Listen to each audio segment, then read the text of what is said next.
Shabbat Shalom, estamos de volta, mais uma semana, juntinhos aqui conversando sobre a Torá, em todos os Kabbalat Shabbat, sempre trazendo um tema novo, um tema interessante e diferente, para você que nos acompanha no nosso canal, Bnei Mashiach, no YouTube, ou ao vivo, ou gravado, ou através do nosso site, bneimashiach.org. Bnei com Y no final, Bnei, Bemudo, Bnei com Y, Mashiach com CH no final, .org. Ok, eu quero falar de algo um pouquinho diferente hoje. Eu quero ler com vocês um texto que está no Tânia. Para quem não sabe o que é o Tânia é um compêndio que alguns gostam de chamar de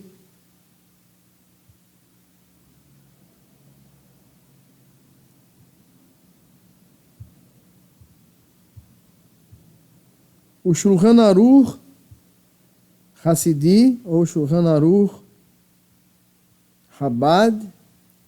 O Tânia é de autoria do Alter Rebbe Shneur Zalman, o primeiro Rebbe Chabad. Embora não sejamos de linha Chabad, mas nos identificamos, a comunidade Bnei Mashiach se identifica de forma muito específica, muito especial com a Hassidut, enquanto conceito, enquanto filosofia de vida, enquanto forma de enxergar Deus nesse mundo, principalmente no que se refere à máxima maior da Hassidut, que é construir para Deus nesse mundo um santuário onde Ele possa habitar. Em outras palavras, fazer nossa parte para trazer Mashiach, a esse mundo, através das boas ações e do cumprimento das mitzvot. Sim, porque Mashiach nos deixou que aquilo que ele ensinou, seu ensinamento, deveria percorrer toda a terra, então viria o fim. O fim, que na verdade é só o começo. E depois, no início, tudo começará a ser o fim, como alguém já cantou, e o nosso fim é só o começo da era de Mashiach, quando ele virá para levar seu povo à terra de Israel, para construir o Beit HaMikdash, para retomar os Korbanot, para redimir a nossa alma e para trazer a esse mundo novamente a presença divina, a Shechinat Hashem, brevemente, nossos dias no tempo próximo, se Deus quiser. E o texto que eu vou ler do Tânia é um texto que fala um pouco do que eu mencionei há 2 parashiot atrás e que vai ajudar você a entender o que é, de fato, o grande problema na nossa vida, no que se refere às situações. Algumas pessoas têm falado sobre isso e eu quero apresentar a nossa versão e visão sobre isso, de que, de fato, tudo aquilo que você julga ser real pode não ser exatamente real quando você compreende onde você está e quando você entende que a realidade nada mais é do que uma perspectiva. Em outras palavras, existe a sua realidade, existe a minha realidade.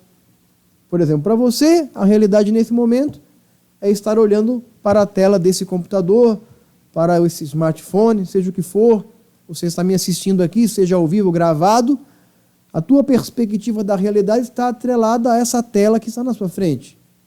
Enquanto para mim, a realidade é uma câmera para quem eu estou falando, como se eu estivesse falando com você. Mas como eu já tenho alguns anos de experiência nisso, eu olho para a câmera e não vejo mais a câmera, eu vejo como se estivesse falando com você.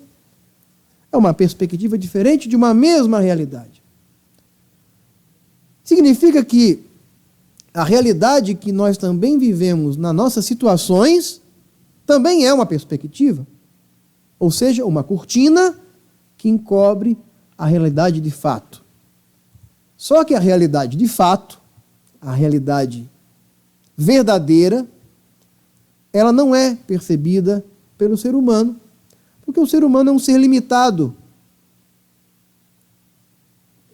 que só usa 10% de sua cabeça animal, como alguém disse. Não é? Não é? Foi mais forte do que eu. O ser humano é um ser limitado enquanto limitado, a visão sobre a realidade, uma visão limitada. Só que a realidade não é algo limitado. A realidade é algo infinito e absoluto. E somente quem fez a realidade e que também é infinito e absoluto, conhece a realidade como ela realmente é, porque ele mesmo é a própria realidade. Em outras palavras, você não sabe de nada. Você apenas tem uma mera impressão do que vem a ser alguma coisa. É assim que a gente fale das nossas próprias palavras sem ler. Então, nas palavras de Shineur Zalman, e eu quero fazer um comparativo disso com as palavras do Rav Yeshua e também com as palavras de um dos seus discípulos que eu mais gosto dele, o nosso amigo Shaul, o Rachalia. Vamos ver aqui? Tânia nos vai ensinar. Tânia 46. Ele fala assim: toda a terra foi originalmente criada e continua a ser criada a partir do nada, como resultado do acolhimento que Deus tem dela. No entanto, ela não viria a existir como ela é agora, como algo finito e limitado, como um grau extremamente diminuto da vitalidade suficiente para as categorias das matérias inorgânicas e vegetais.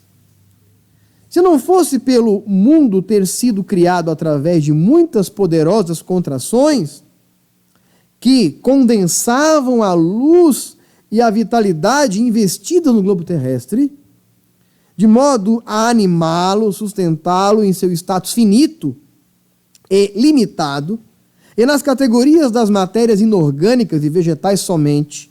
Assim, um mínimo grau de iluminação que resulta do Tzimtzum, que é a contração, que é aquilo que traz à existência, o processo realizador, né, que a gente chama, permite a Terra existir de uma maneira finita, e somente na finitude das matérias inorgânicas e vegetais, o conhecimento de Deus, no entanto, como presentemente será explicado, circunda a terra de cima, pois uma vez que seu conhecimento é infinito, enquanto o mundo é finito, é impossível esse conhecimento impregnar a terra, mesmo que esse conhecimento constitua a própria criação e a existência da terra. Só até aqui por enquanto.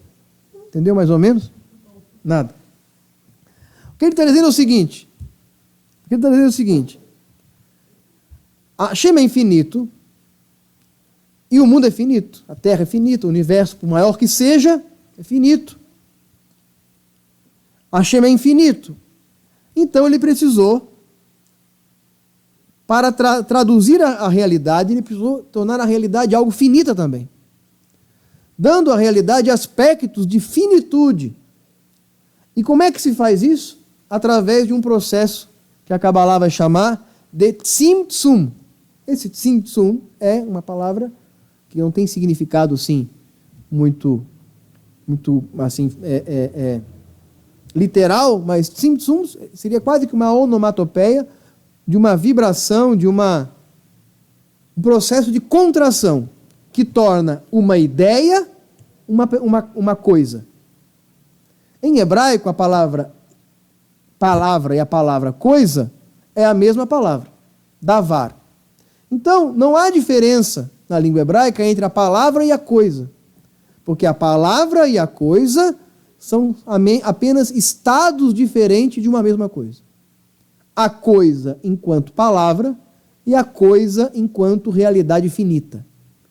Realidade finita não significa realidade, tanto quanto realidade infinita ou realidade de ideia não é uma irrealidade. É apenas uma forma... Oi? Estados estados diferentes de uma mesma coisa. Uma coisa nasce enquanto ideia e ela toma forma finita. Porque a ideia não é algo finito. A ideia é algo infinito, é algo abstrato. Então a coisa nasce na dimensão daquilo que para nós é abstrato. Por que para nós é abstrato? Porque Hashem para nós é abstrato. Mas Hashem é abstrato? Não. Para ele próprio, ele não é abstrato. Ele só é abstrato para mim, que só compreendo a realidade a partir do finito. Então, eu sou finito, a realidade é finita, a verdade em que eu vivo é algo finito. Hashem vive numa realidade infinita. Então, a realidade dele é a realidade dele, e a minha realidade é a minha realidade. Só que eu não estou na realidade dele, mas ele está na minha realidade. Porque eu sou apenas uma partícula de uma realidade infinita, que ele deu finitude. Esse processo chamado de Tzimtzum é aquilo que transforma em realidade pragmática, uma realidade finita, uma realidade que eu compreenda dentro da minha própria finitude. É isso que esse texto está dizendo. Que esse processo, que eu posso comparar de um processo de contração, a palavra usada pelos cabalistas é contração. O que vem à realidade, o que acontece, o que vem ao mundo através de contrações? Um bebê. Então, o bebê é uma metáfora dessa realidade. E o Tzimtzum... Sim, exatamente. Não, o bebê, um bebê na minha história aqui, ele é uma metáfora dessa realidade finita. O Tzimtzum é uma metáfora dessas contrações que os rabalistas usam para dizer que Deus traz a realidade finita, aquilo que era infinito, e a realidade que eu conheço estava dentro de Deus, e nessa minha metáfora é como se Deus estivesse grávido da realidade. Mas da onde nasce a criança? Ela nasce de uma coisinha desse tamanho, que vem da própria mulher que foi fecundada, ok? Então, aquilo que é finito vem, na verdade, do infinito. O infinito, que é Deus, fecundado pela sua própria ideia, ele se autofecunda, vamos dizer assim, de sua própria ideia, e aquela ideia toma como matéria-prima primordial, para matéria-prima inicial, a infinitude dele, mas passa por um processo para se tornar finita. Então, o que eu estou dizendo? Eu estou dizendo que aquilo que você conhece como finito é apenas a projeção, é apenas um outro estado da realidade. É como se eu dissesse que a água, que tem 3 estados, a água pode ser física, gasosa ou sólida. Da mesma forma, a realidade ela pode ser uma realidade ideológica, uma realidade infinita e uma realidade finita. E eu coloco sempre entre aspas, real, porque ela é real para mim apenas. Eu interajo com a minha própria realidade. Se eu sou finito, então eu interajo com o finito. Eu não consigo interagir com o que eu chamo de abstrato, que na verdade não é abstrato, é apenas estar num outro estado que eu não consigo acessar, porque está numa esfera onde eu não vivo. Ou pelo menos está num estado que eu não consigo enxergar, mais ou menos como as ondas de rádio, de wireless, que está passando aqui por nós e a gente não está vendo, mas ela está passando aqui. O próprio ar está aqui. Ok? Elas estão aqui. Então, da mesma forma que a realidade de Deus está aqui, não é porque eu não vejo que ela não está. Ótimo. Então, a princípio o que o texto está dizendo é que a realidade é uma questão de perspectiva. E o que mais? Tá, mas isso é filosofia, isso vai levar aonde? Vai levar, né? Vai levar aonde? Vai levar que a sua realidade precisa ser entendida por uma outra perspectiva. Pela perspectiva de Deus. Significa que aquilo que nos ilia, aquilo que nos incomoda, aquilo que nos obstrui na nossa caminhada, nossos problemas, aquilo que está perto da gente, aquilo que a gente acha que realmente existe, para Deus é apenas algo etéreo. E se você entender que os seus problemas é a mera interação sua com uma circunstância, você pode olhar a circunstância por trás dela. Entender que todas as situações são uma mera cortina. São apenas cenários de algo muito maior.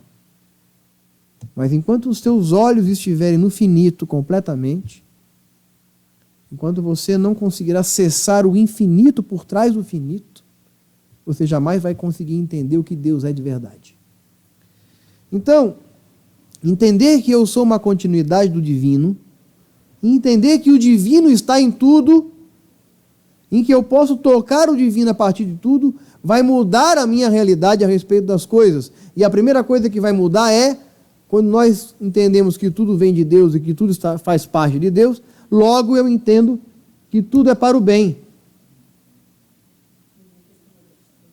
Aí, quando eu entendo que tudo é para o bem, eu desenvolvo a principal, que eu chamo de a principal, alguém já falou isso, eu estou imitando, a principal qualidade humana e a base para todas as outras qualidades, a gratidão.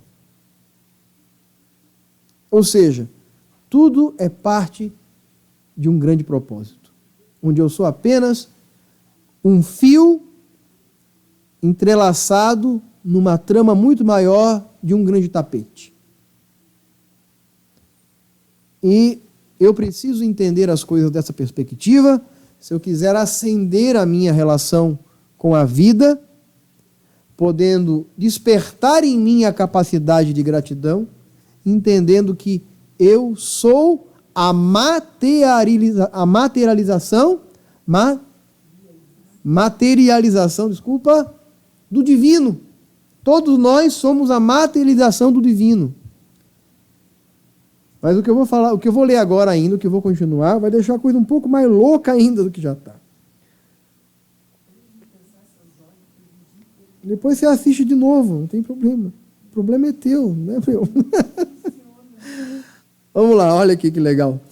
Mas, aqui, entendeu o que significa a primeira parte. Mas, seu conhecimento, o qual está unido com sua essência, o seu ser, pois ele é o conhecimento. Quem? Deus. O conhecedor e o conhecido. Ele é o conhecimento, o conhecedor e o conhecido.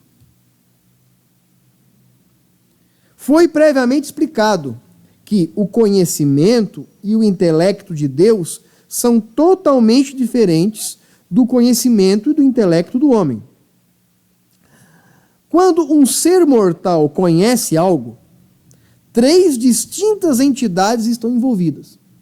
O conhecedor, que é a pessoa que possui o conhecimento, a faculdade intelectual que permite conhecer, e o conhecido, o item particular do conhecimento que ele conhece. O que significa? Eu conheço. O quê? Eu conheço você. Então, o meu conhecimento é o meu conhecimento, eu sou o conhecedor e você é o objeto do meu conhecimento, você é o conhecido. São 3 coisas que todo mundo que conhece alguma coisa, conhece, tem conhecimento e tem o objeto que é o conhecido. Ok?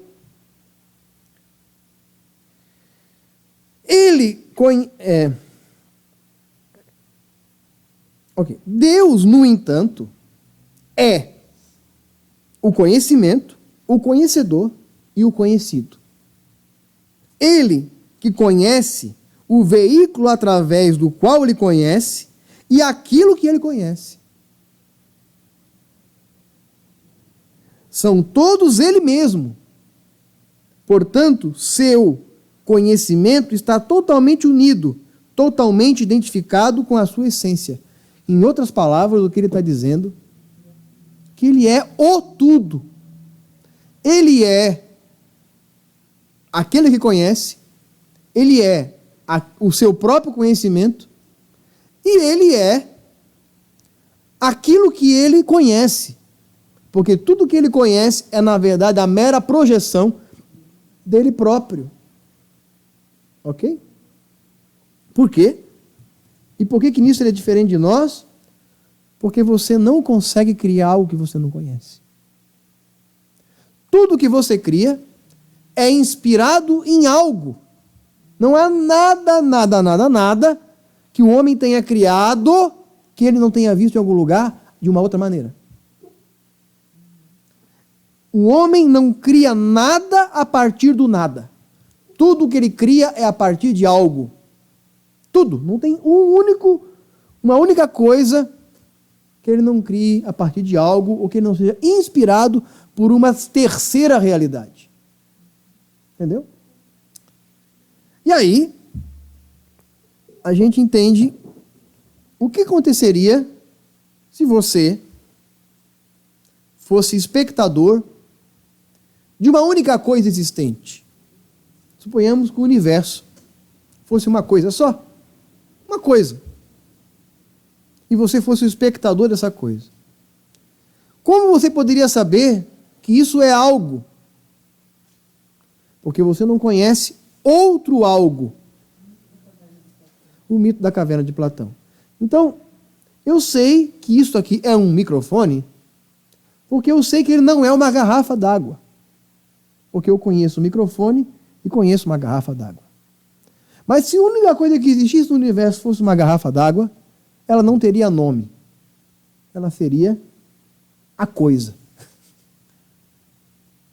Eu não conseguiria interagir com uma realidade única. Deus, no entanto, é a coisa única. E tudo o que o rodeia é a mera projeção dessa coisa única. É apenas o reflexo, é apenas um mero espectro dessa coisa única. Uma parte, sim, uma continuidade. É uma transformação, é uma aplicação. E através do... É uma aplicação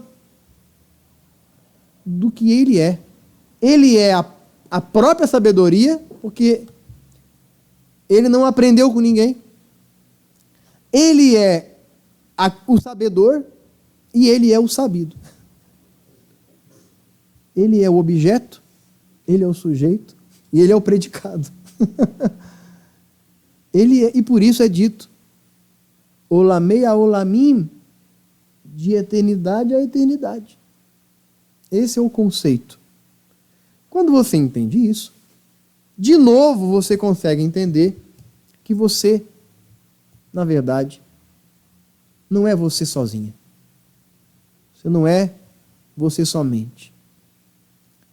Você é uma parte do tudo. Mas se você entende que tudo que você é parte do conhecimento divino, então eu vou ter que concordar com aquele cantor que diz que você é fruto dos sonhos de Deus. Em outras palavras, Deus está sonhando com a realidade e você está dentro desse sonho. Você é personagem do conhecimento divino. Outras religiões falam isso.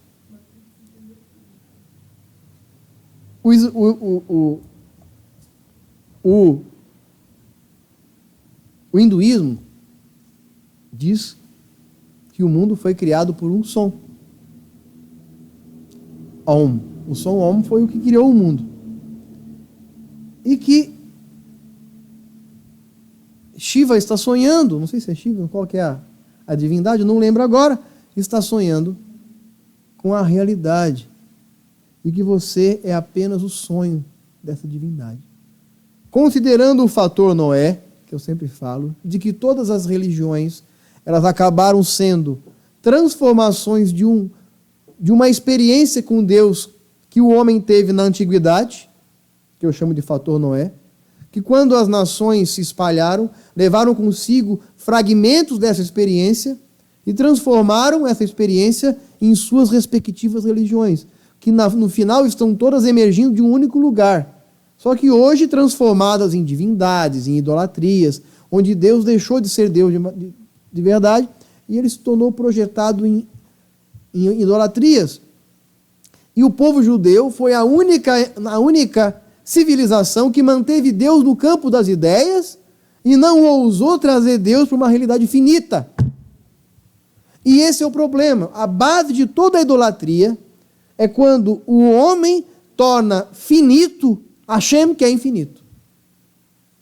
Quando o homem dirige-se na direção do vil, na direção do comum, na direção do finito, na dimensão daquilo que ele acha valioso, ele está cometendo idolatria. Porque ele está adorando a mera projeção de algo muito maior, que é o próprio Deus. Deus não está particionado, ele é o tudo. Se você adora um pedaço de pau, você não está adorando Deus, você está adorando o nada ou a mera projeção de sua realidade. Enquanto Deus quer que nós interajamos com Ele no nível do conhecimento pleno. Diferente de todos os outros seres brutos, inorgânicos, como falou o Tânia, ou vegetais, os orgânicos, ou os animais que estão numa categoria superior, ou o homem. Então são níveis de interação com o divino diferenciados. Qual é o nível de interação de uma pedra com o divino? A relação que uma pedra pode ter com alguma coisa.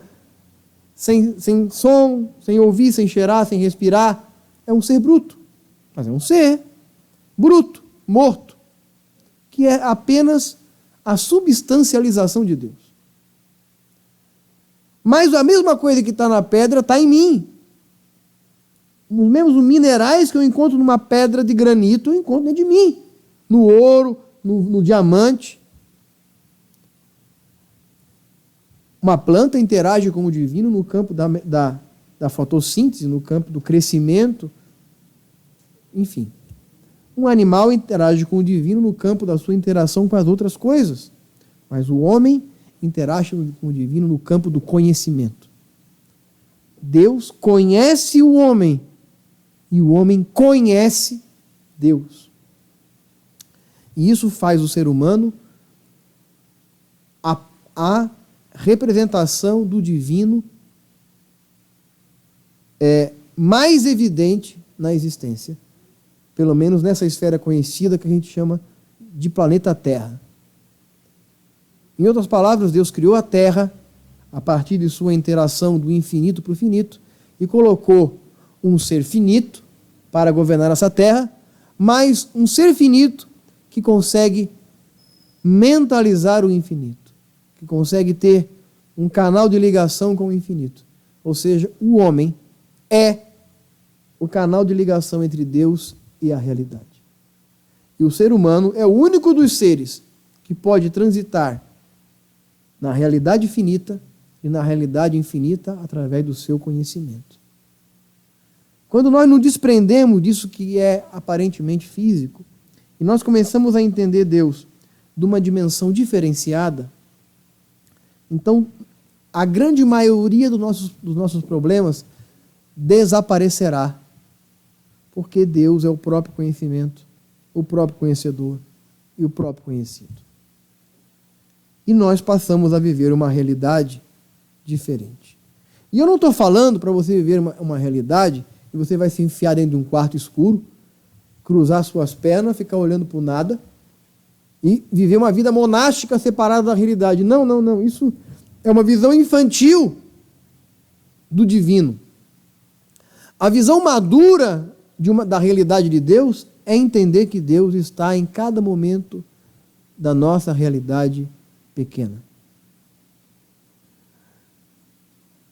Não é proveitoso, não é eficaz, não é eficiente que o ser humano se isole de tudo, vá para dentro de um quarto e fique meditando. É eficiente que o homem aprenda a interagir com Deus em todas as circunstâncias de sua vida.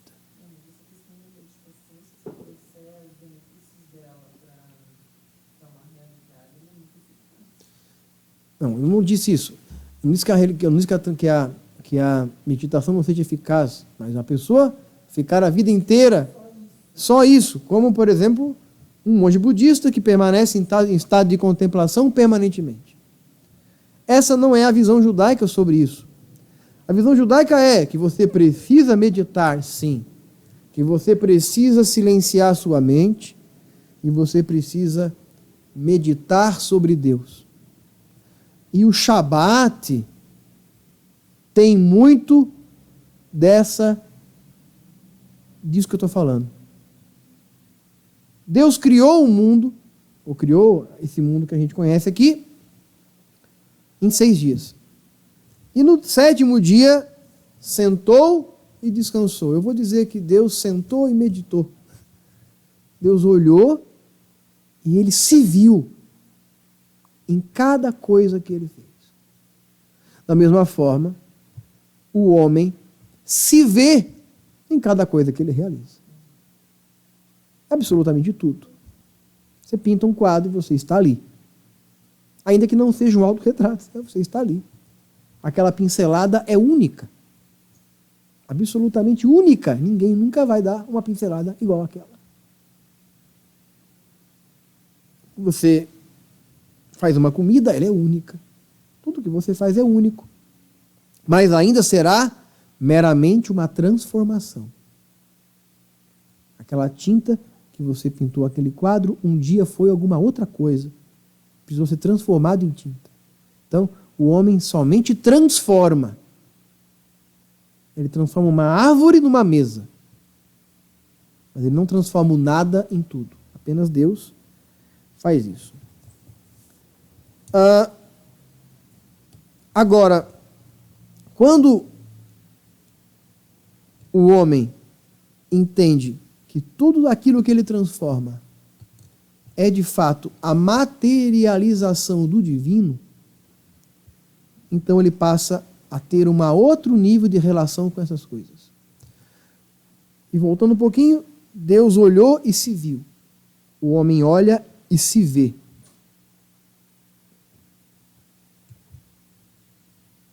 Quando o Shabat chega, é hora de sentar e ver. É o significado judaico de meditar, de descansar naquela coisa, de usufruir. Porque em todos os dias eu trabalho, transformo e usufruo um pouco. Mas no Shabat eu não trabalho, eu não transformo e eu usufruo de tudo. Eu apenas usufruo. Eu não planto, eu não colho, eu apenas como.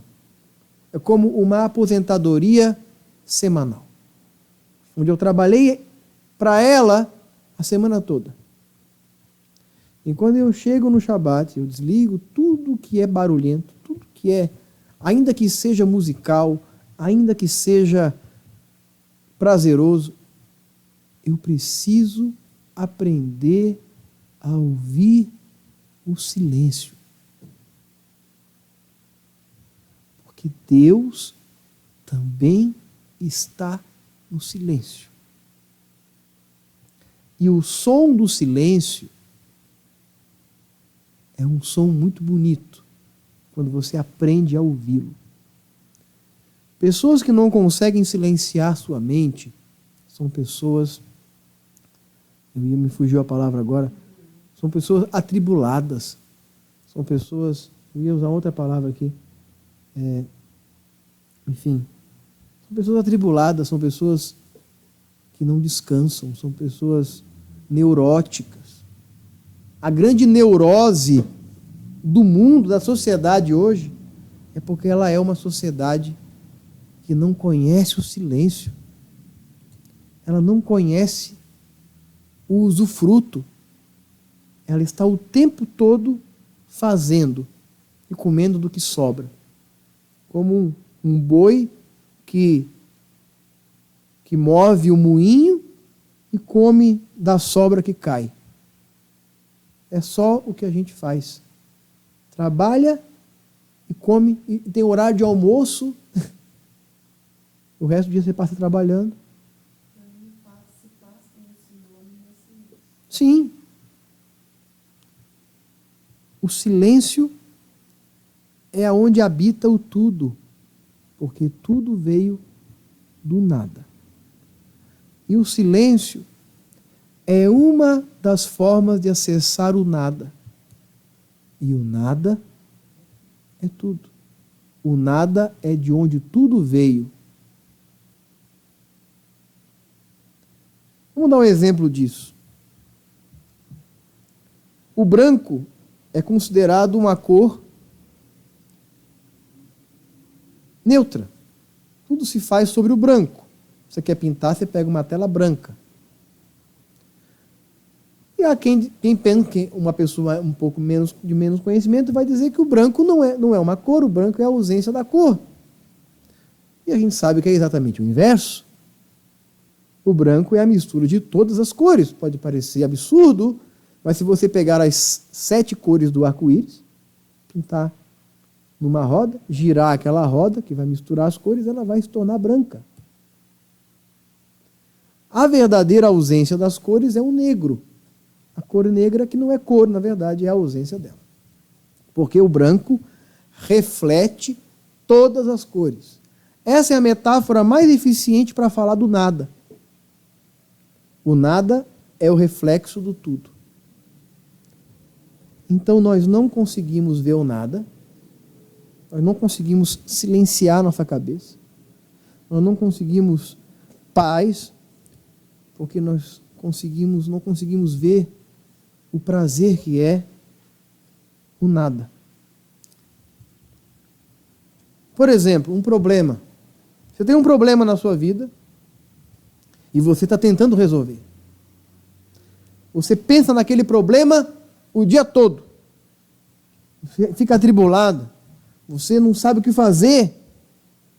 Você não consegue dormir. Você não consegue pensar. Você não consegue interagir com as pessoas. Aquele problema não sai da sua cabeça. Esqueça esse problema. Durma. Faça uma outra coisa.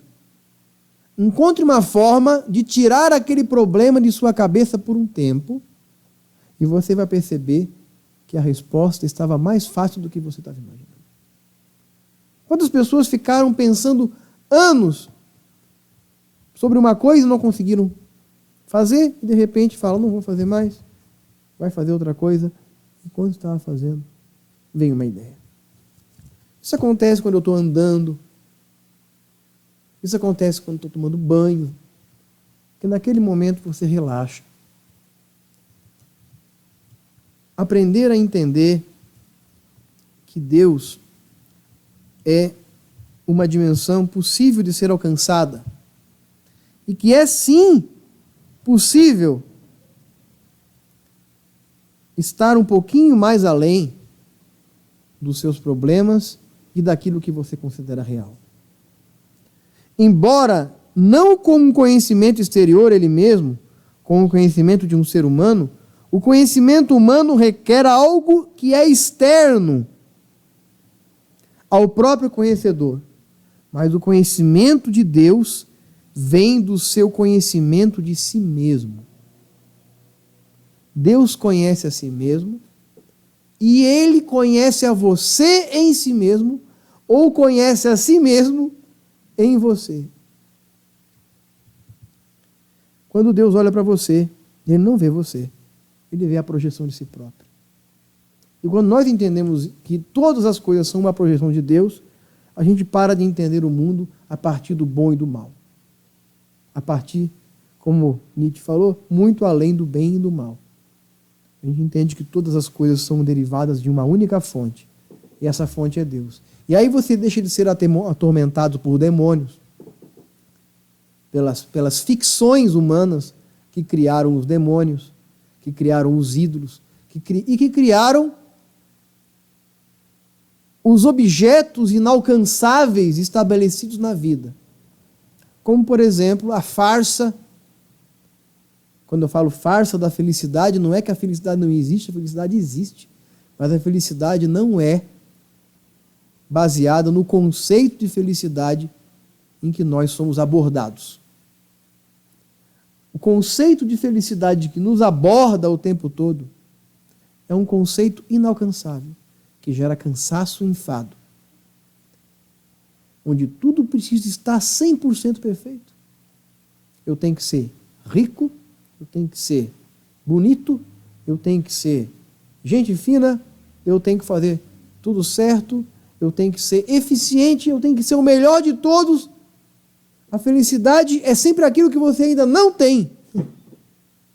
O mundo trabalha para te colocar à frente de você uma expectativa que você nunca vai alcançar. Para quê? Para que você continue andando. É como um cavalo que persegue uma cenoura pendurada no topo, pendurada numa vara de pescar, achando que um dia ele vai alcançar aquela cenoura. E ele continua andando. Porque no momento que você entender que a felicidade não precisa ser algo inalcançável, mas que ela está próxima de você, você vai parar de ficar correndo atrás do nada. Pode falar. Eu acho que um pouco você tem que sim ser feliz pelo que tem, faz parte do conceito de gratidão. Sim.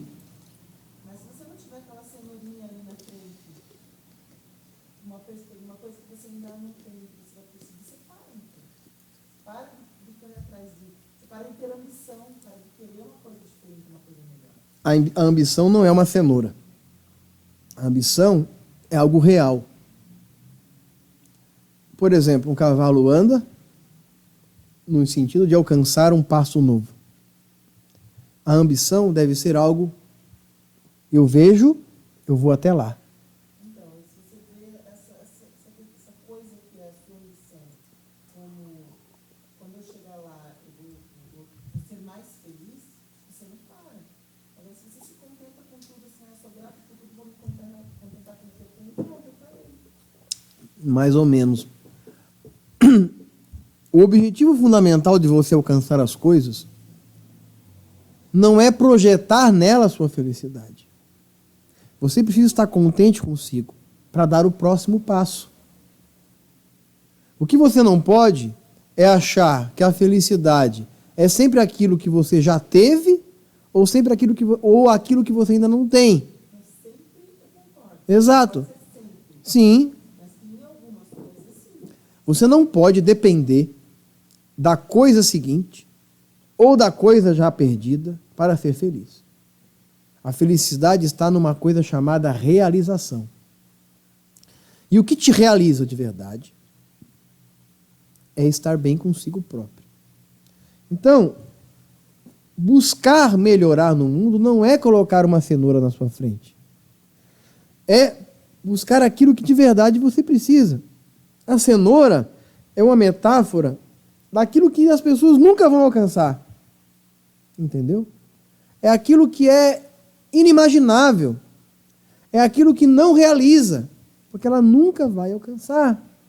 Ela vai viver a vida inteira em função daquilo. Então, aprender a experimentar aquilo que está ao redor de você. Porque existe um monte de outras coisas que estão ao seu alcance e que você não consegue perceber o quanto elas são importantes e o quanto elas estão alcançáveis, porque você está projetando na coisa errada. Por exemplo, se você projeta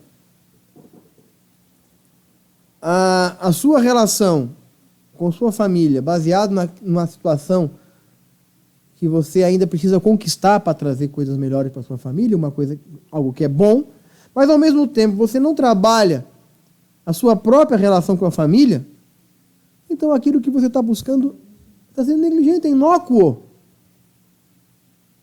Se você ganha dinheiro para trazer uma qualidade de vida para a sua família, com você próprio, Baruch Hashem. Mas se em troca do dinheiro você perde a sua família, não tem sentido. Entendeu? Em outras palavras, enquanto o cavalo está perseguindo a cenoura, ele esquece que ao redor dele tem um monte de outras coisas que ele poderia comer, mas ele está passando fome nessas outras coisas, correndo atrás da cenoura. você tem aqui, quando você terminar de comer o que você tem aqui, aí você tem que ir para a próxima etapa. É como as pessoas que não têm o conhecimento mínimo de Deus, da Bíblia, e querem conhecer as coisas ocultas.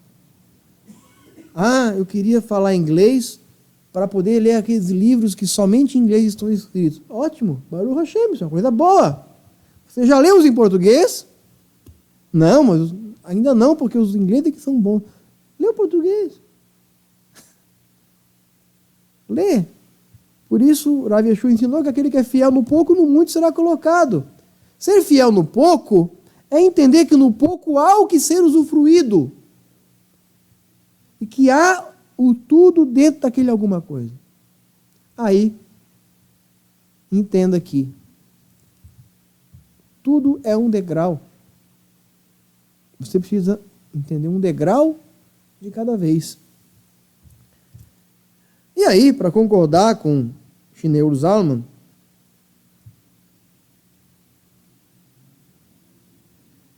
só concluindo aqui o que ele disse,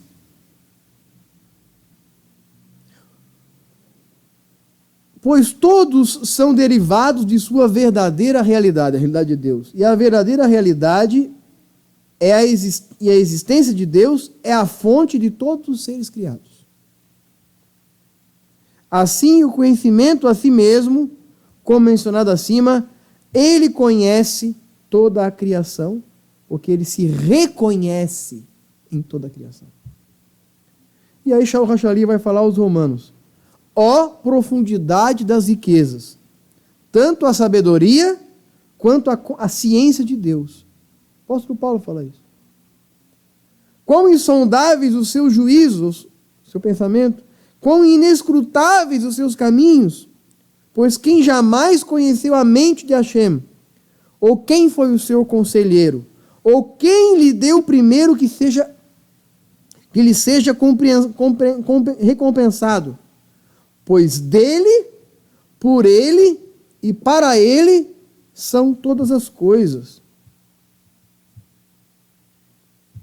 Rosh Ali viveu 2000 anos antes de Shneur Zalman. 2000 anos antes. E ele tinha a mesma percepção a respeito de Deus.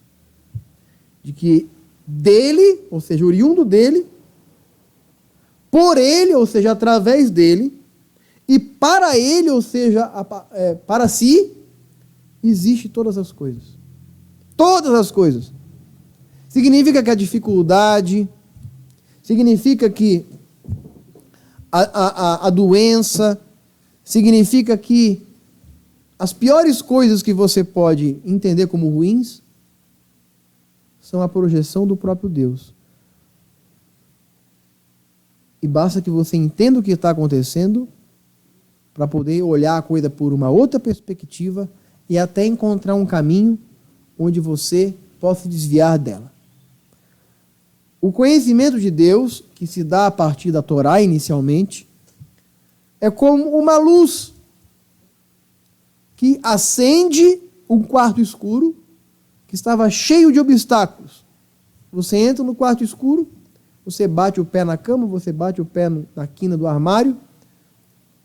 Quando você acende a luz, as coisas continuam ali, os obstáculos são exatamente os mesmos, a diferença é que você agora os enxerga.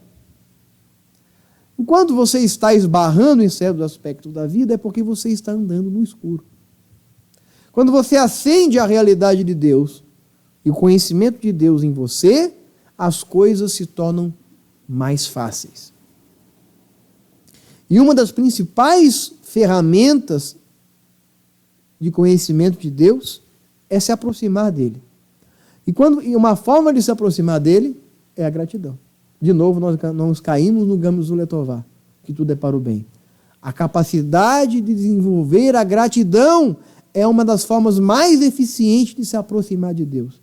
E se aproximar de Deus é como se aproximar de um abajur, onde quanto mais próximo você está, mais nítido e mais legível se torna o que você tem em mãos. E você começa a perceber que que há sim outras saídas possíveis, ou pelo menos uma outra forma de compreender aquela mesma coisa. E aí a sua alma descansa e você consegue passar para a próxima fase, a fase seguinte da restauração de sua própria alma. Atos, capítulo 17,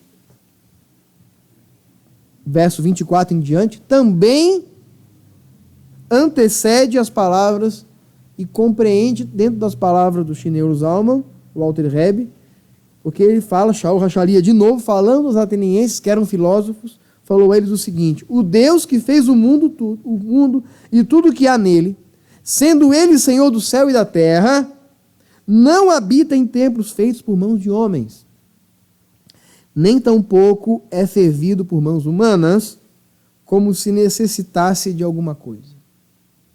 Pois ele mesmo é quem a todos dá a vida, a respiração de todas as coisas.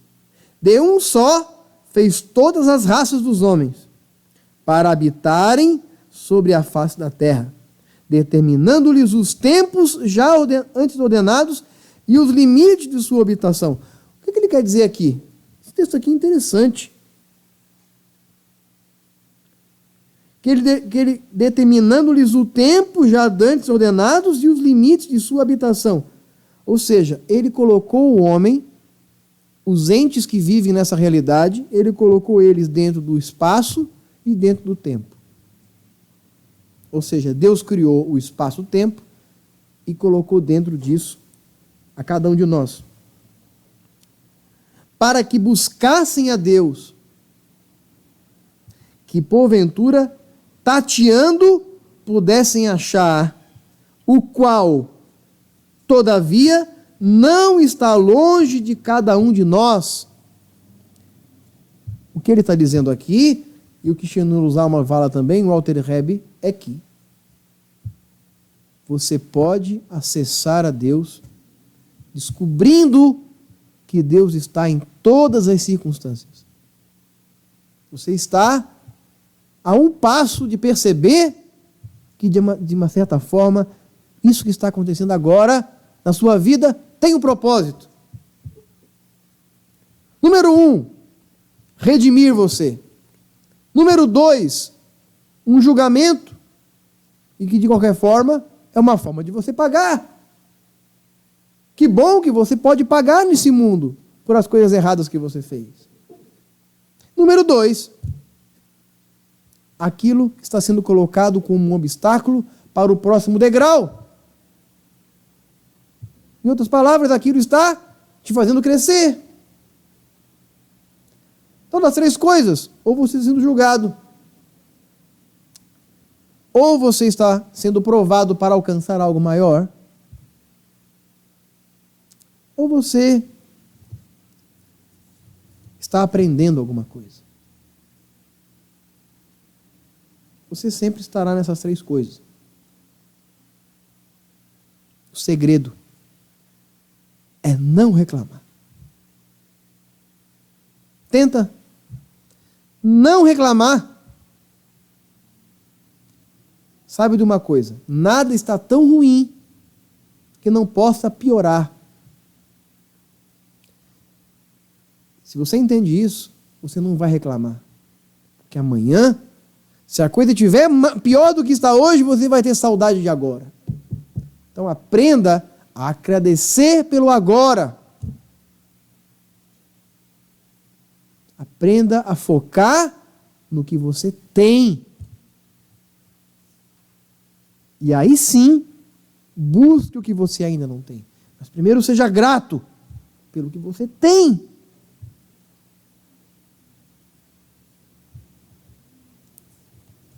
E para usar ainda as palavras do Shaul Hachalia,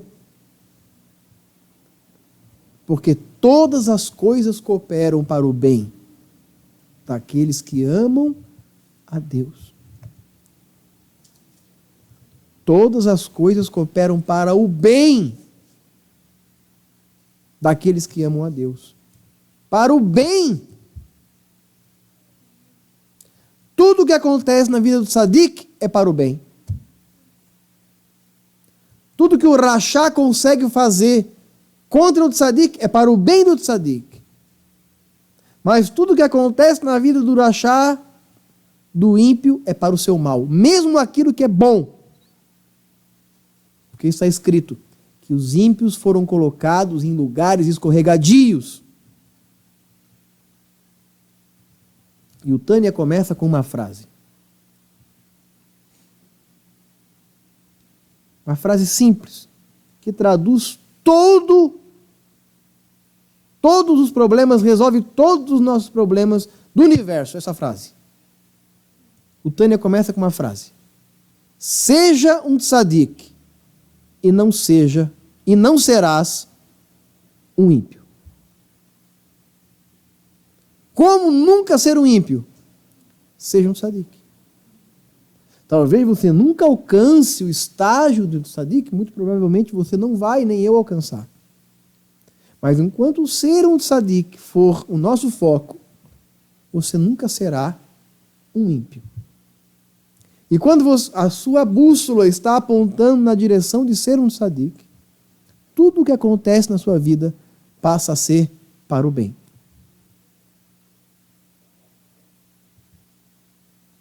Mas se você diminui, se desvirtua dessa bússola, tudo que você fizer de bom vai ser para o teu mal.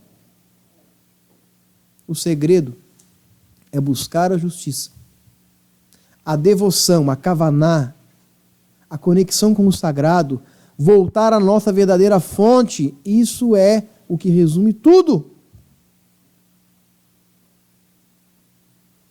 Intensifique sua conexão. Intensifique sua meditação sobre Deus. Intensifique sua gratidão. Intensifique sua... Agora, a gratidão... A gratidão não é uma palavra. Apenas. A gratidão é uma atitude real e prática de reconhecimento.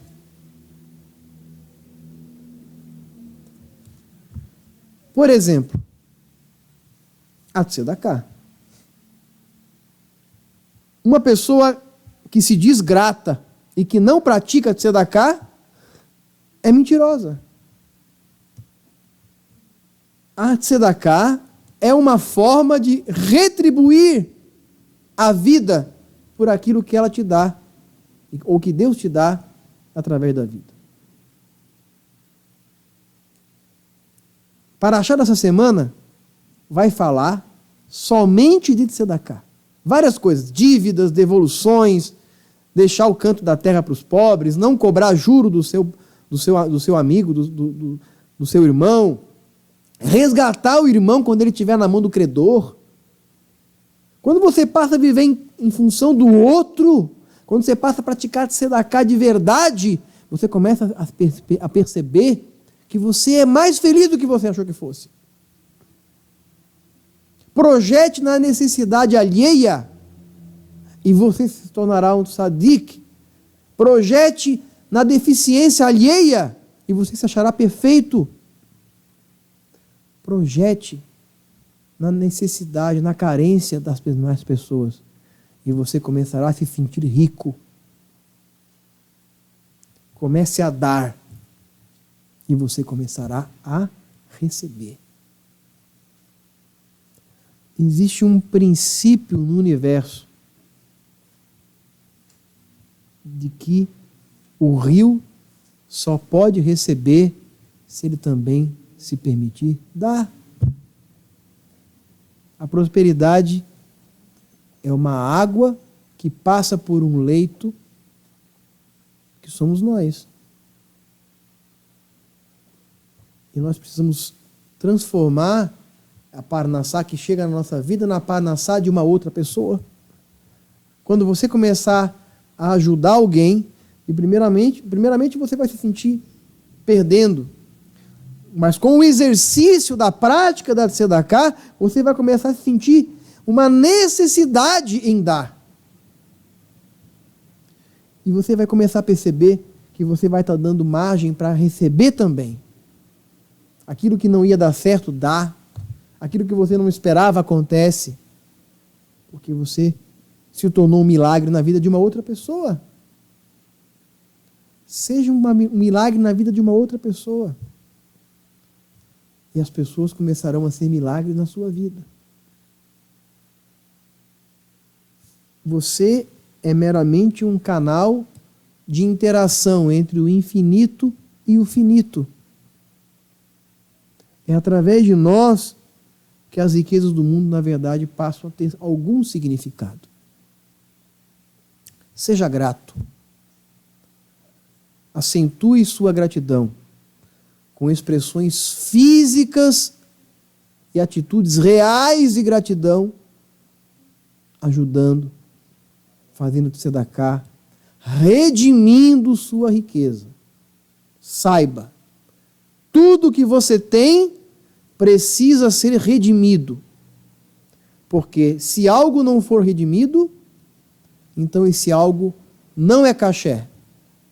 E se não é caché, não há presença divina. Saiba disso.